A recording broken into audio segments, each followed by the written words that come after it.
Hello YouTube, PikaWu here, bringing you another Wi-Fi battle against Arman from a random chat room. We battled and it was a pretty interesting battle, so definitely enjoy this battle. Anyways, I do have some great news for this channel. I recently did get a Pokemon Mosh Pit beta upload accepted, so definitely check out that battle if you haven't seen that. And I've gotten actually 20% more subscribers from that video because it got lots of exposure. So welcome guys, all the new subscribers that are watching my videos. I really thank you guys for the support. And I also won the box contest for Ninbuzz, and that's gonna give me even more exposure. More people will view my channel, so that's even more great news. So yeah, so there's a lot of great news that's happening this week, and into this battle I lead off with my Espeon and I trick him right off the bat. That's gonna cripple his Pokemon because he is a physical attacker and he's locked into a fighting type move with the choice specs, so that Pokemon is pretty much useless, his Daigeki. And right here I go into my Gliscor because it does resist the ankle kick, and that's a really interesting move to have on that Pokemon because it is fighting type, gets stab, and it has a secondary effect that lowers your speed. And right here I go for the taunt over the Stealth Rocks because I predicted him to go into a wall type Pokemon, and that is exactly what I do, and it works out great for me because the Porygon 2 won't be able to do any annoying moves such as Thunder Wave or Recover or Toxic or all that annoying stuff that Porygon 2 do. Right here I go into my Espeon, or I go into my Arcanine to resist the Ice Beam just to see what moves he does have on his Porygon 2. And now I see he also has a Thunder as I switch into my Espeon for Death Fodder.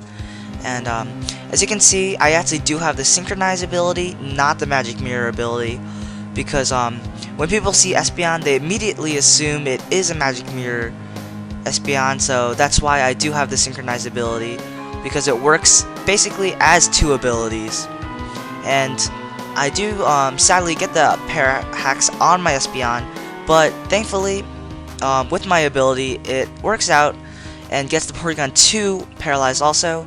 I go into my Arcanine just to see how much damage the close combat would do. It doesn't do much, so I have to switch out, and I go into my Breloom as my opponent goes for the Recover, and I go for the Swords Dance here on my Breloom because I know I can survive a non-stab super effective Ice Beam from a bulky Porygon 2.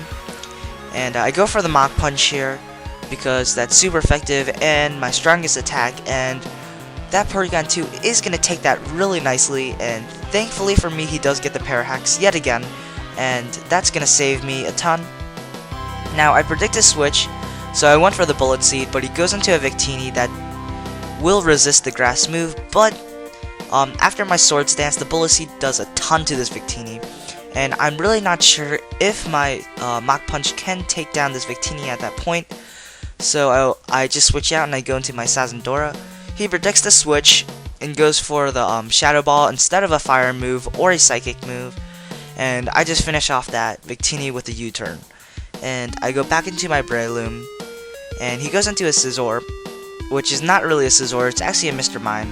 And I go for the Mach Punch, pretty much as Death Fodder. I want to see what type of Mr. Mime this set really is, and he goes for the Icy Wind, which tells me he's a Technician Mr. Mime, which is his new Dream World ability. And because I know he has Icy Wind, he probably does not have max speed EVs, so I can go into my Arcanine, outspeed, and go for the Stab Flare Blitz that will easily KO because Mr. Mime has no HP and pitiful defense. Now he goes into this normal Pokemon called Chilichino, I think, and I'm afraid of the Rock type move, the Rock Blast, which I was predicting, so I go into my Physical Wall Gliscor, and that's going to take it really nicely. And right here he withdraws and goes into his that Pokemon I really don't, or Daigeki again, and I go for the Roost, and I am fully healed, and he goes for the Bulk Up, forgetting that he's actually choiced because I tricked him earlier on, so that really sucked for him, and I get my Stealth Rocks up, And stealth rocks are always great, even though it's kind of late. But, you know, it's still good to have stealth rocks up in any battle. And I go for the earthquake, predicting him to go for a, to switch out. And now I go for the taunt, knowing that he is gonna death fodder his Daigeki here. And, yeah, I go for the taunt just for the lulz, so he locks himself into struggle. And, struggle will, do actually quite a lot to my physical wall Gliscor. Does around 100, damage to my Gliscor. But it's doing more to himself than me, and I can always roost off the damage, so it's no big deal. And, yeah, that's pretty much what I do.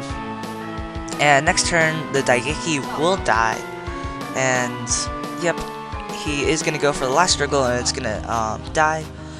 Also, I am using my 4th generation Pokemon layout for this battle, so tell me if you like it.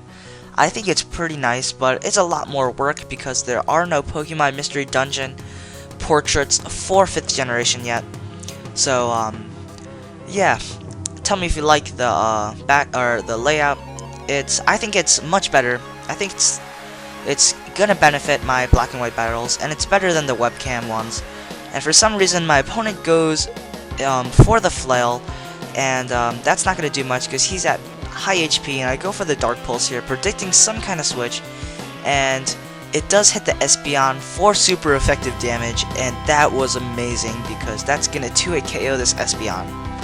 And that Espeon is most likely max HP, max special defense, as it does take the stab super effective Dark Pulse from the Sazendora really well, surprisingly. And now he goes back into his Porygon 2. It's at low HP, so I can just kill it off with a Dark Pulse. And his last Pokemon is his Chilichino, and he is just gonna go for the Sweep Slap as I go for the Dark Pulse, and the Dark Pulse wouldn't quite kill. Leaves the Chilichino with little HP, and he misses the Sweep Slap, which doesn't really matter. It just makes the battle shorter.